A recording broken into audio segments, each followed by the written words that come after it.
Hi people, this is a tutorial on how to make your own ringtone or alarm.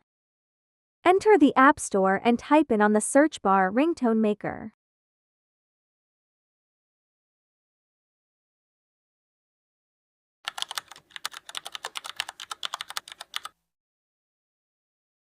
Then click on this specific app. Once it downloaded, open the app and it'll look like this. Once you opened the app, then you click on the blue plus sign on the bottom, then on Import from Video. You choose your own video. Once it says, Imported complete, then you can rename it and make as a ringtone. Just follow my steps.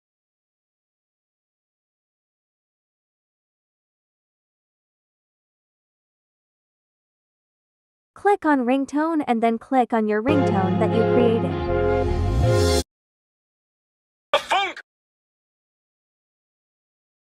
Thanks for watching and I hope this video helped. Bye people.